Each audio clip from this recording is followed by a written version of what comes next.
about Have that. you ever had those moments where you're like, I think I'm ready to leave the show? Yes. Yes, I did. After I think it was season 6, after Palm Springs. I was I actually called Remain and I was like, I think I'm done.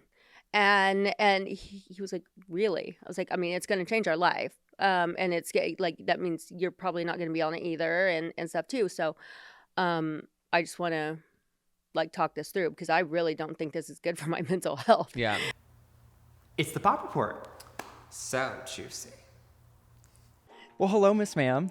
Hi. What's it like being back 2 days in a row in the studio? Back to back. I mean, I know Jack is very excited to see us again. Producer Jack loves us. He is... Well, let's clarify. Producer Jack loves me. Okay. Because I don't come in with notes every week. I don't have notes. I just am a recovering people pleaser, and so I'm always here to help. That's why I show up with coffee. Yeah. I'm like, does anyone want coffee? Yes, every time. It What's always new in the works. past 24 hours? Nothing, actually. Oh. I've just been walking my dogs and taping my podcast. I had Staying busy. I had angina yesterday. I was You like, had what? Angina. That's the medical term. Like when you have chest pains. And I was like, Angina? mm-hmm. I don't think that's a real thing. Anyway, I was like, hospital? No, I'll make it through. And I was like, I'll give it 24 hours. And I was like, oh, we have some important things to do the next day. Maybe I should just rest, stay home. We're good. Nothing. Yeah, good. I just worked out the chest too hard. The little tiny Well- chest, little boy chest that I have. I did binge the new season of Selling Sunset. Oh, did you now? I did, and I thoroughly enjoyed it. Funny enough, because we have a fun little guest here in the corner, Miss Mary. Hi, you just been like listening to our entire conversation. What a Hello. coinkydink. What a coincidence! Nice to be here. Nice to have you. First of all, you look stunning. Oh, well, thank you. How did the outfits come together usually for you? Like, It depends on how much time I have, which isn't much lately. But I had this cute little ensemble that I have not worn yet. So I'm making its debut. Saved it Wow. for the Pop Report. I did. yeah, well, welcome. We're glad Thank to you. have you. Thank you. You've been a busy girl lately. I have. Yeah, like, Very busy. what's it like been in your schedule of the past 2 weeks since the show season? Season 8 launch. Yeah. I have been in New York and London dealing with a bunch of calls from the girls and text messages that Oof. are interesting. Oh, There's a bad. lot going back and forth, and I'm being typical me, trying to keep the peace between everybody. I'm like, you don't want to do this. You don't want to go there. Like, it doesn't help getting like, I'm down on in the another time dirt. It doesn't zone. make you See, look good. You're the friend that I need because I'm the one that's always ready to like cause chaos. And so I Yeah. need someone to like talk me off the ledge. That's you. But it's good Mm-hmm. because on a reality show, you're the one that's going to end up going the distance because we always need the peacemakers. yeah. There aren't many of us on this show. Well, obviously, we have a lot to talk about, but I think we should start from the beginning because you have a memoir also coming out. And I so do. there's a lot of stuff you talk about your personal life, but I want to start from the very beginning, just on like how you got started in real estate. Obviously, some people know, some people don't, but like, where did everything start for you? In real estate, I started in the South Bay. Like in Hermosa Beach was my first office, but I was living in Palos Verdes with my first ex-husband. The sentence, you're like, let me think about that. And I just love like architecture, and I love all the different areas of LA because you just go like a couple streets over and you got this whole different vibe. It's so different. And it's so cool. There aren't many cities like that are like that. And from like Spanish to modern and just traditional, like everything, you just have so many cool styles. And so that kind of intrigued me when I first moved here. And I would move all the time and spend and I was poor. I was really poor. And I would spend all my money just trying to get a new apartment because I loved How the process. often are you talking about moving Like out? every year. Okay. Yeah. Sometimes like it depended. Like sometimes it would be more than that if I didn't have a proper lease or something. Like then but yeah, I moved quite a bit and so I just kind of found my son Austin was going into middle school. So I couldn't really, he didn't want me to actually come to a school or anything, if I'm very honest. He was a hot mama. He didn't want all the boys crushing on you. He was a big boy, and he didn't want mommy coming to school. So, because I used to work in his class and everything. Oh, my mom did the same thing growing up. Yeah, and so it's kind of like nice. that dynamic, like, Mom, like, let me be line leader. Yes. I had her like for like preschool.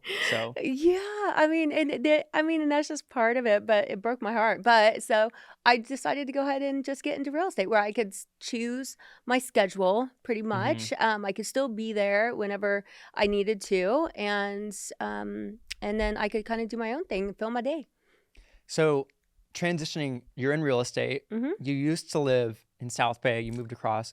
What brought you to this side of town, and like obviously what people now know as working with the Oppenheim Group and more? Mr. Oppenheim.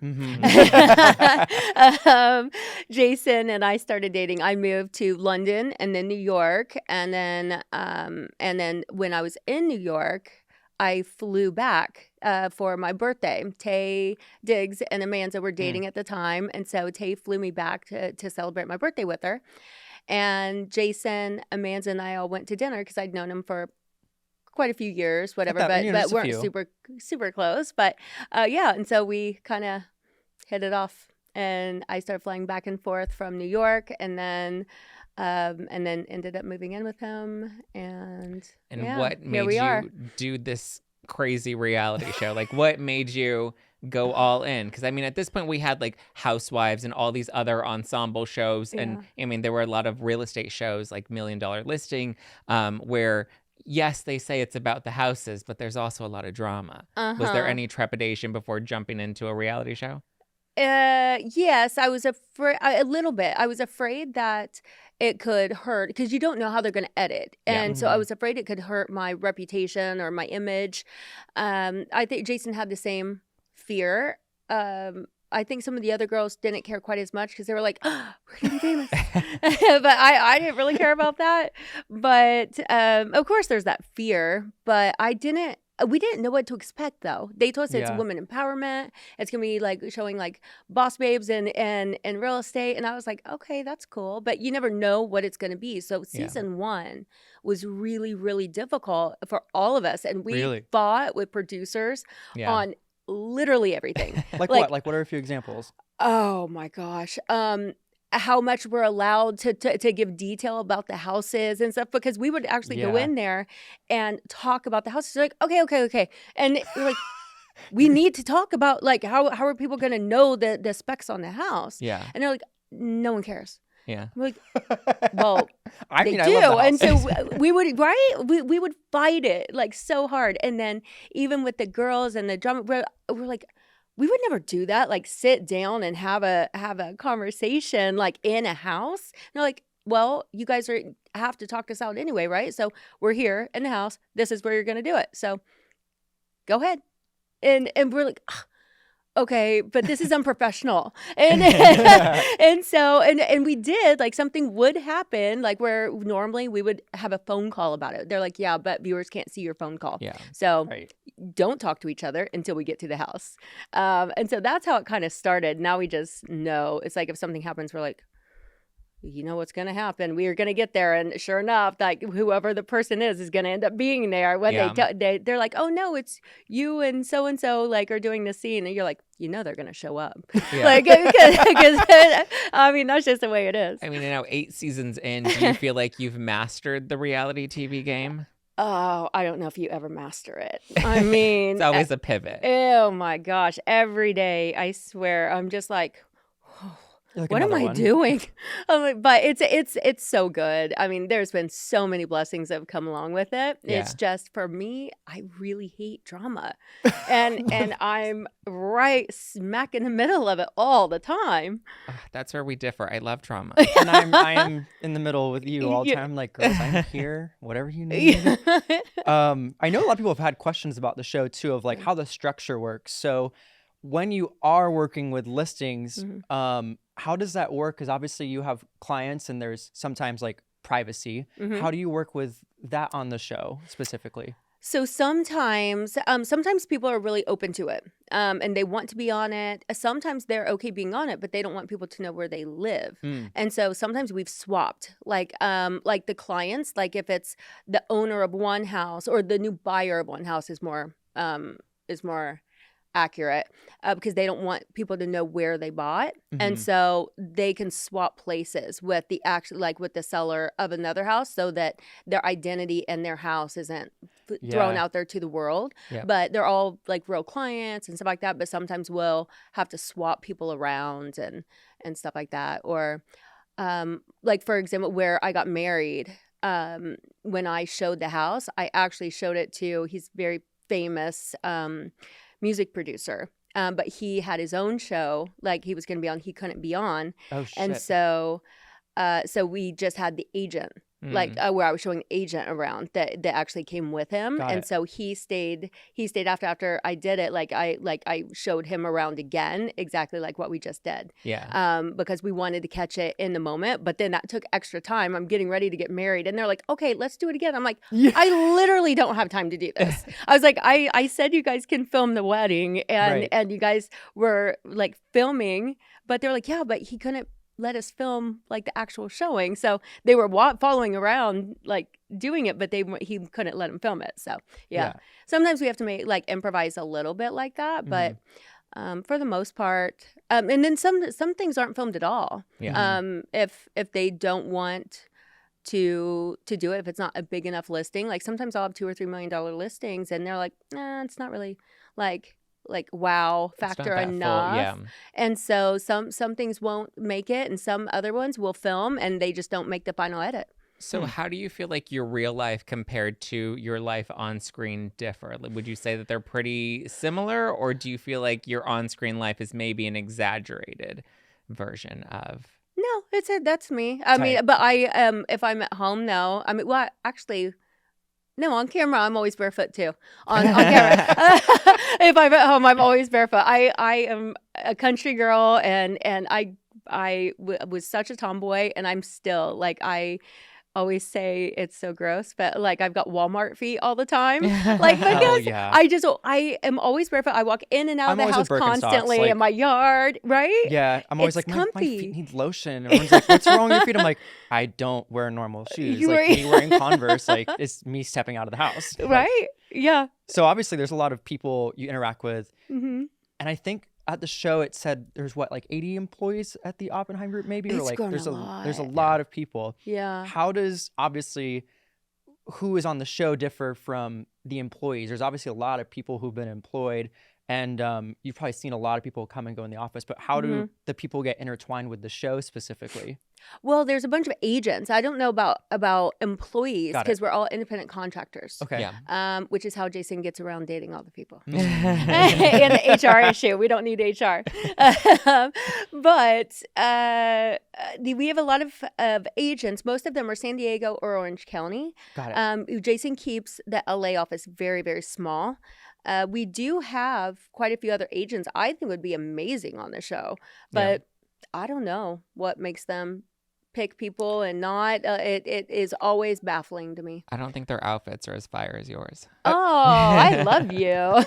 Is there anyone you miss that you used to like shoot with that like you still keep up with on the side? Obviously, there's been a ton of people who've been on the show, and you and a few others have been there since day one. But is there anyone that you've missed like filming with a little bit? Heather. Oh, I love Heather. She's such a sweetheart. Romaine and I go down and hang out with her and Tarek all the time. Oh, like, that's Tarek's sweet. a cool dude, and so he and Romaine just have a blast together. So we've gone out to like Palm Springs and stuff like that together, and done little vacations and stuff.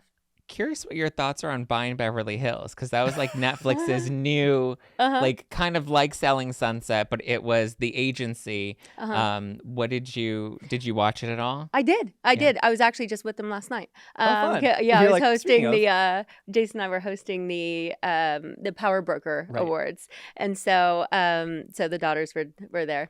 I liked it actually. His first season I didn't. The second season I liked, but it got canceled. So it didn't get picked back up. They're not on season 8. They are not. They are not. I You'll know. You'll have to give them some pointers. I know. I don't know why our show. I mean, I'm glad, but I don't know why our show's done so well because there's a lot of I shows feel like I that don't have know why. tried. Yeah. I don't like it. There's like a secret sauce or something, and Yeah. and I'm so grateful, and I hope it keeps going. Yeah. But I don't know what it is. There's a lot of people that have tried to replicate it, and it just doesn't work. I think there's just a magic with the group of women that you guys have. I mean, obviously, Selling Sunset versus Buying Beverly Hills. Buying Beverly Hills was more like family oriented, but Right. I feel like you guys have a certain chemistry. I mean, you guys are all wildly attractive too.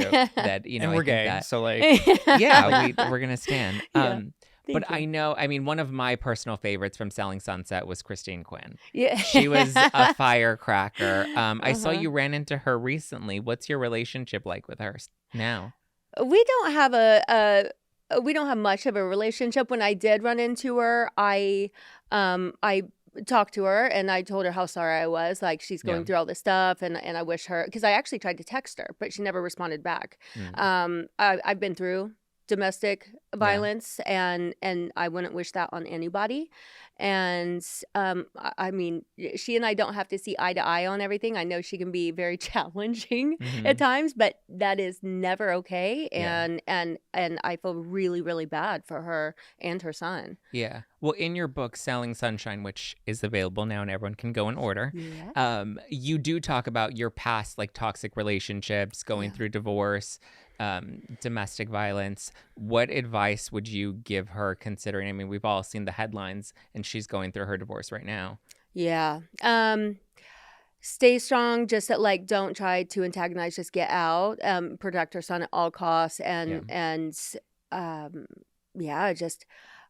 just stay strong. There's not a lot she can do, and it's hard, And I think just letting law enforcement handle it, like for her not to get involved any more than she needs to, because that's never going to go anywhere. It's not going to help. It's only going to make things worse, most likely, because obviously there's some issues going on there, like with anger or mental, like, illness, whatever it is. I don't know, but there's obviously some issues going on there. So she just needs to isolate herself from it. Yeah, and that's my opinion. But would you like to see her back on the show?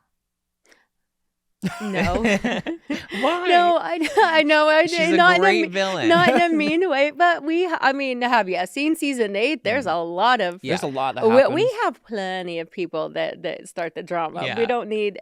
The only reason I say that, like, I will always care about her, but it just made it so toxic. And it wasn't just on camera. It was behind the scenes too, with so many cast members. Yeah. And it was just a very, very toxic environment. And it broke my heart, because I will always love her and care about her.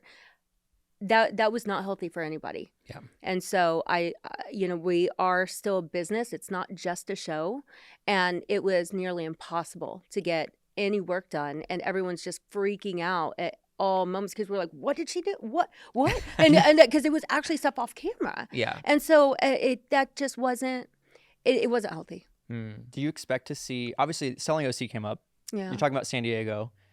The other offices that are also popping up throughout, like you've seen it since day one. Like you've been there, you've seen like when the office was starting. Yeah. Like what do you think is going to be the next for like the series, before we obviously talk about your memoir, but like it's grown and grown and grown. It's brought you a lot of opportunity. What do you think is going to be the next future installment of the shows or show itself? You mean like spinoffs, or sure, or in our office? In your show and other offices? Oh God, I don't know. Everything changes day by day in our office. Like, who knows? I don't know. I mean, I think all of us are like, we're all just kind of figuring things out. I guarantee there's going to be more drama. And I've got a great new listing coming up, though. 25 million. It's going to be really interesting. It's going to really push me outside my comfort zone. Yeah. It's a 7,000 acre cattle ranch. Where? Wait. I know. It's in LA, or no, it's outside of LA. Is it next to the ocean? Because some people would be interested. No. I know, right? No, it's not. It's not next to the ocean. It's not too far away. It's just east of Paso Robles, Cool. South of Bakersfield, east of Paso Robles. It's 7,000 acres. We can do developments on it. You can do wineries. You can do all kinds of stuff. So it's going to be amazing. So Girl, I don't know how you do it. With everything you're doing, you're like, I also have a new listing. Please come check this out. I know, it's going to be fun. I got to put my cowboy boots on and my hat and stuff when I went out. I'm going to be, I don't know if my assistant's posted it yet, but I don't think she has. But yeah, it's going to be a fun time. So if there's season 9, which I'm sure there will be, hopefully that will be, that will be right? your fun listing. Yeah. How do you feel the reception has been from this season? I think it's been amazing. Yeah. Yeah. I personally feel like it's the best season. Yeah. It just, I think, peeled back layers of all of us and where you kind of got to just see who each one of us were, like just a little bit more. It wasn't quite so superficial. It was like, whoa, what happened? Like, and there's back and forth. And I think it kind of really showed who people are without just like, especially Brie, like, and I love Brie. I think she is hilarious. Yeah. She just, you never, ever have to wonder where you stand with her. And I love that. We couldn't be more opposite people. But we actually get along very, very well because I just like, I don't care if you're blunt. I don't like the guessing. Yeah, the guessing and wishy-washy and stuff like that. I'm just like, you know where you stand, and she's very firm on it. That's how Zack is and too. And if you don't mess with her, she won't mess with you. And I'm like, we're good. We'll never have a problem because I don't mess with people. Yeah, so. Which is refreshing because at least you always know where you stand with them. Yeah. I feel like Nicole's kind of in the hot seat at the moment. Oh, yeah, and that's got to be a tough position for you because that's your friend. Mm-hmm. I know you said that you didn't support her bringing up the Emma rumor. Right. But where do you stand with Nicole currently? I will always love her. She'll always be my friend. She might not like the fact that I'm not supporting her on that, but I can't condone that behavior. Yeah. I mean, but I'll still always be friends with her, but she just needs to think before she speaks, I think. But I mean, I don't really know the reasoning. I haven't really talked to her since then. But intentionally? I've been so busy. Yeah. I mean, there might, in all honesty, there might be a little bit of it where I'm like, I don't really want to get involved in that much. Yeah. Because I don't know what's going on and why that happened. And so I'm just busy right now, and I don't want to get in the middle of all that and be the. You said that you were there for the original rumor that she'd heard. What was the original rumor? It was nothing. I don't want to repeat what exactly, because it's somebody that is close to a bunch of people.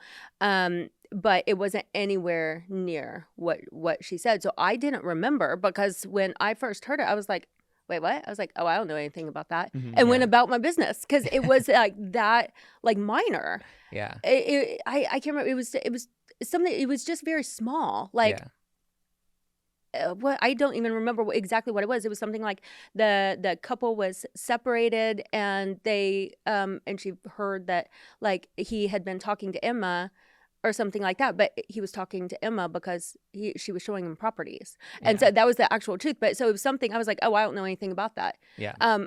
That's how small it was. And so I didn't remember. I was like, what are you guys talking about?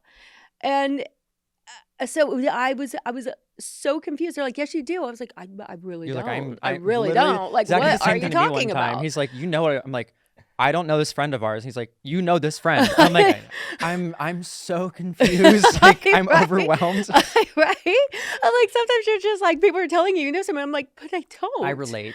So I'll send the energy from afar. You and Andy are a lot more similar. Yeah. I'll put a pin in we'll definitely come back to this season, but you said you are a very busy girl. So I want to get to the memoir that you've obviously like put a lot of love into. How did the idea for the memoir come up? Like, what inked you to want to pen this?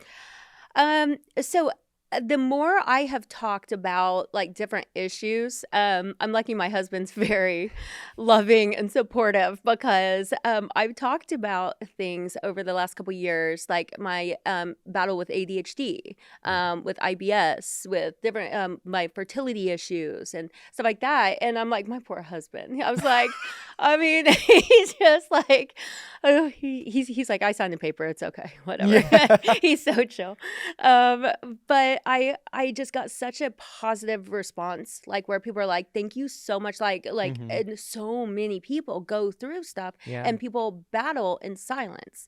And they said it made them feel not so like bizarre, like embarrassed, like where they like, if I can talk about it, then they don't have to be so ashamed of having like these conditions. And then with fertility, when I had the miscarriage on the show, I still have so many people come up and they're like, you helped me through I was actually going through a miscarriage when I watched it, and it helped me get out of bed and stuff. And so just having somebody where they don't feel alone and where they feel like it's not, so where they don't have to be ashamed. And then also like a lot of these things, it's very overwhelming and very, you can get very depressed from like how, just going through all these things, really, especially the miscarriages and infertility issues. And so I thought that I've been able, luckily, to get through a lot of things in my life and just kind of be like, well, nothing much I can do about it. So what can I do something about? And so I use things as a tool to propel like me forward, because part of it's just coping with it. I'll give myself a couple days to lay in bed. And the miscarriage this time, it actually took me a lot longer, and that's okay too. But I think just talking about things and sharing, I think helps people. So that was my goal. I feel like the premise of the book focuses a lot on like that resilience and the tenacity that you have. Yeah. And one thing that you talk about that kind of came earlier was the teen pregnancy. Yeah. Do you feel like that kind of prepared you for, the wave of other obstacles you faced as you got older? Absolutely. I think it made everything very, very difficult throughout most of my life. But I think especially with the criticism and just getting judged, I didn't understand at the time why people did that and why I had to go through that, because I felt I was doing the right thing at the time. And it made it hard. I was like, I mean, I'm not, this isn't like a fun thing for me to go through.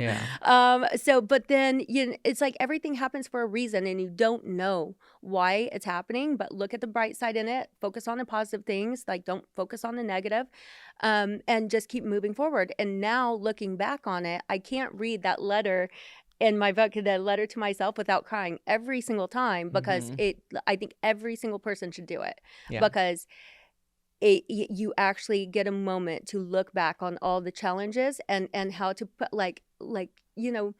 give yourself motivation, stuff like that. But while you're doing it, it makes you realize how proud you are of yourself, of where you are. It's like we're all still works in progress, but where you are now, it's like you can only be proud of yourself. And so it's an amazing thing to do. I mean, being a teen mom and coming out of that and putting food on the table, I applaud to you, like, for all the things you've also been through. Like, I'm a child of divorce, and like as a parent versus a child, like the relationship you don't understand until you're older. So like as a child going through that too, like the things that your parents do, you not really think about till you are in their shoes. And if your child ever faces a similar result, or when they are thinking of becoming a parent, like, wow, like I have no idea how my mom did this. Right. Yeah. And I think what a lot of kids and youth don't understand is like, we're all experiencing everything for the first time. There's too. No handbook. It's like, it's like it's just trying to figure it out. And so I was a baby raising a baby, and I made so many mistakes. Like I messed so many things up. I'm like, Austin, thank you for not being like fucked up. Like, because I mean, you could have been. I'm like, my goal was to keep him alive. Like, I gave you a most loaded days, dice. I was like, keep him alive. That's my goal for the day. Like, I feel like when you have your kids younger, because my mom had me, and I was the oopsie whoopsie behind the bleachers with my parents in high school.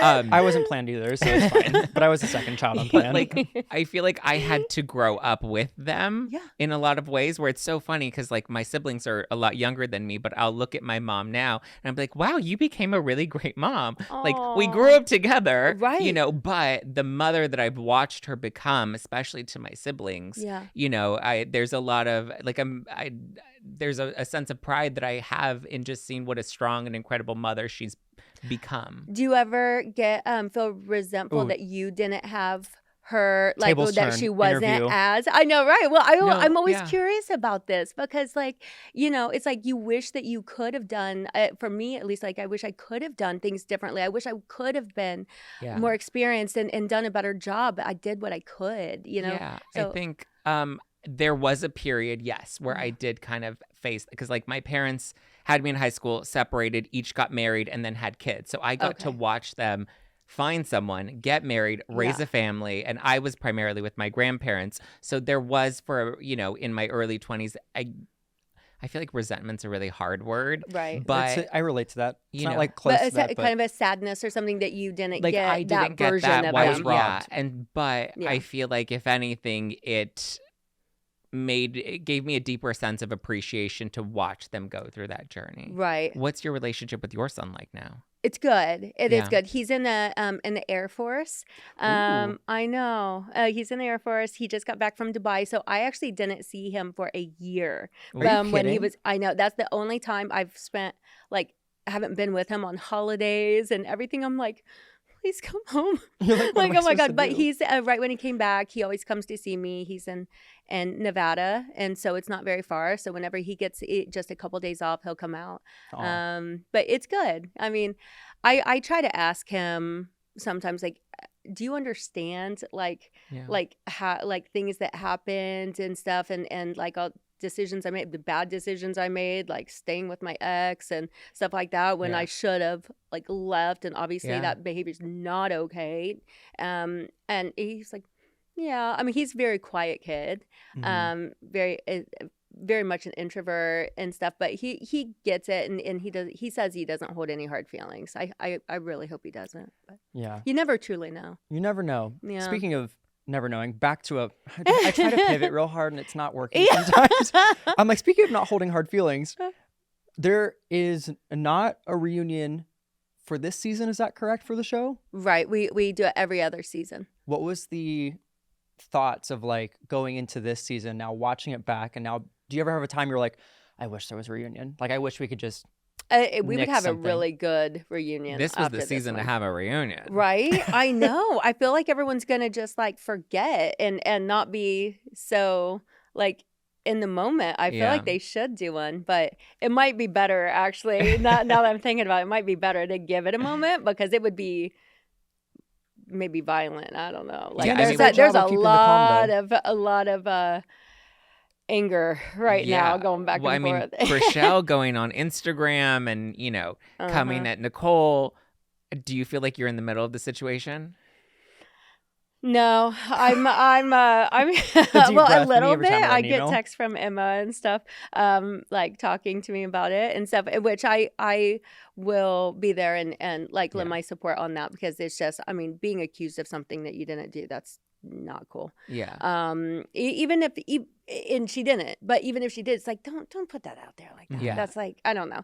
Anyway, it's just I try to stay out of it. I'm very grateful for my insanely busy schedule, and I mean, Like, I'll just keep adding more to my plate and just not sleep if I need to, just so I don't have to answer anything or be involved in that. We are so far apart, and I would give you a hug. I'm like, I am the same. Zach's like, where are you? And you don't post stuff. I'm like, because I'm busy. Like, I need shit going on. Sorry, I didn't see anything. Sorry. I haven't even looked at any social media. Don't know what's going on. Don't know. Don't know her. Do you think Chrishell would actually leave the show because she kind of threatened that, you know, she wouldn't come back if this sort of behavior continued?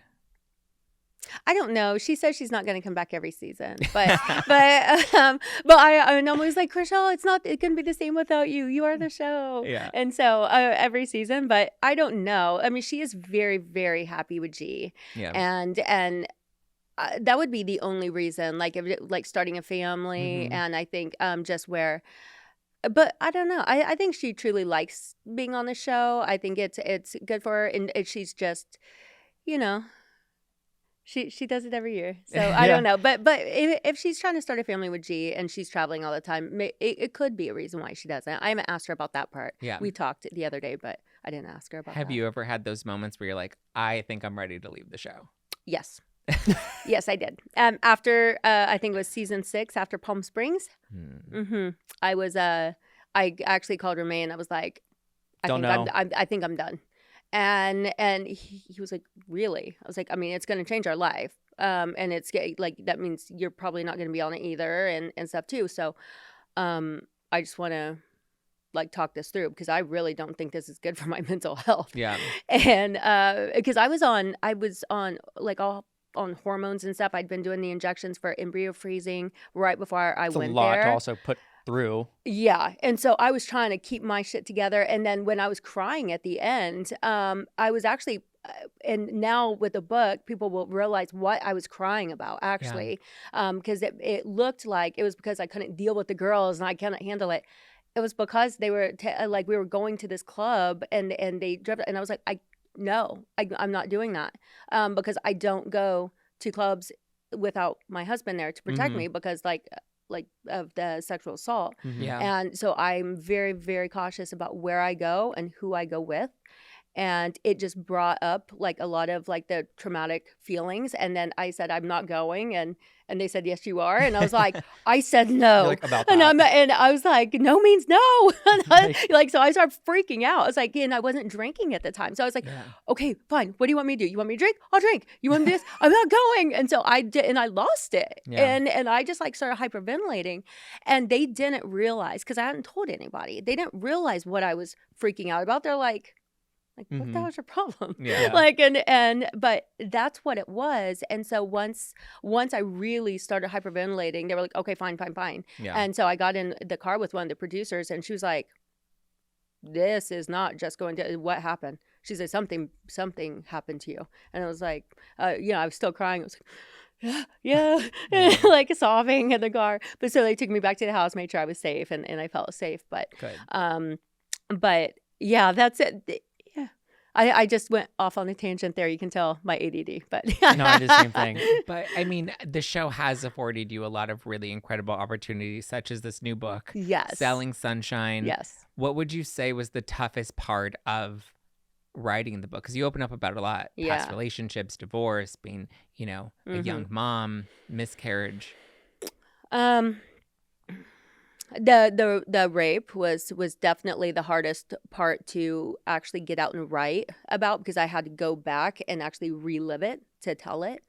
And that was extremely hard. I had to call my therapist and talk to her after every session of writing and it was really, really difficult, very emotional. I think doing the audiobook, that part was different because I'd already done that part, but doing the audiobook, my first ex-husband who passed, that part was very, very hard. I could not get through it. It took me probably about 10 minutes, to be able to come back. And I was like, nope, not ready yet. Sorry, give me a second. And I just kept sobbing because it was, to me, it was kind of like a recognition of how good of a man he was and what he did. See, I'm going to tear up again. Just an acknowledgement, kind of. Yeah. Kind of like a little dedication to him. So Has he read the book? He passed away. Oh, I'm so sorry. Yeah. Yeah. Zach missed that part. Yeah. Yeah. That's why it was hard. It was kind of a tribute to him at the end and stuff. And then I talked a little bit about him, but just out of respect for him, I didn't go into a lot of detail. But he was an amazing person. And yeah, so that part was very, very difficult. Yeah. And now here you are at the debut of the book. Yeah. Do you feel like it's freeing now that it's out? Oh, I do. I'm so proud of myself because it was a lot of hard work. It was way more difficult than I thought. Yeah. You're like, what I is was that like, for? no, I mean, it is not an easy thing. Plus, I'm a kind of a perfectionist when it comes to anything. If I'm going to put effort into it, I want it to be perfect. And so I still will go back. I'm like, dang it, I should have added this. I should have taken it out. And then I'm like, I know it's too late, but then I want it to be perfect. But I'm just so proud of myself for making it through like the whole thing. Cause it was like a year and a half of work. And then doing the audiobook was very strenuous. And so I'm very, very proud of myself. I just hope it has the impact that I hope it will, like to help people. Amazing. Yeah. Our last little bits of this episode, we want to have a little light game called Putting Rumors to Rest. They're very low. You're going to like roll your eyes like this again. Okay. Now, first question that's come up sometimes is everyone in the office a real licensed real estate agent? Yes. Have you seen that come up like consistently over and over again? You're like, and yes. And when you do business too. Yes. Yes. We sell homes. Yes. Is the drama on the show real? Yes. Not scripted? No. I You're wish like, it were. And there's it still goes behind the scenes too. So Do you feel like some people maybe amp it up a little more for a storyline? I have no idea what they do, but I do know it still continues and it gets pretty crazy off camera too. So I don't think that we're not even filming. And it's still going hardcore. So I don't think so. I think it's almost a subconscious thing, honestly. Because I try to dissect this and analyze everything, like how it happens. Because I'm kind of like the person on the sidelines, like a tennis match, watching everything like go back and forth. and I try to figure out how it happens. And I think it's because everyone is so like you forget the cameras are there, but when you do remember, then you're talking about it like in confessionals and stuff like that. And everyone is trying to protect their reputation. Yeah. And so if they feel that they're being attacked, they have to defend themselves. And so then by them doing that, then the other person finds out like, oh, wait. And then it's like this tit for tat kind of thing. And then sometimes it just gets blown up because people say dumb shit. Last rumor to rest, there was an episode where you were mentioned as the office manager. Yeah. Is that true? And is that still true? Where I'm office manager? Yes. No, I stepped down. Yeah, I realized it's not really a real estate office manager, and I wasn't really helping with real estate transactions. I was mediating drama, and so I said no, thank you. What was the decision? And I stepped down. That was right after Palm Springs. Notably understandable. I would also instead feel of the same. quitting, I stepped down. You're like, from manager. Here's my formal. I'm still here, but like, don't put me. Yeah, I'm still vice president, but I'm just not manager. Yeah, got it. Yeah, we do have a segment called Watch or Skip where we go through upcoming shows and whether or not they're on our list or not. There's this new season of Traitors that's coming up. Oh yeah, Chrishell's going to be on it. Are you a fan of Traitors, and are you going to watch it? Yes, definitely watch. I just watched season 2, and I'm a huge fan. Nice. Yeah. Just won an Emmy. Do you think she's going to be a traitor or a faithful? And which one do you think she'd be good at? She'd be good at both. She is an actress too. That's true. So she would be good at both. But I mean, I love Chrishell. So I mean, I think she's more of a faithful in real life, but she could definitely pull off as a traitor. I think she'd be a great traitor just because she does have those acting skills. Amazing. There you go. Well, that's our episode. Wow. Mary, Thank you. First of all, congrats with everything. Thank Seriously, you. Your book, like everything you've gone through on the show, talking about all the things in life. You've been so great to watch grow over the years too. Thank you. And so thank you for coming and having our time. But obviously, if you haven't subscribed, subscribe. Find Mary's book. Zach, anything with you? Yeah, get Selling Sunshine. Yep. That's my closer. Go get Mary's Yes. book. It's on sale now. Yep. And binge the new season of Selling Sunset. Yep. Thank you guys. All right. Bye, everyone.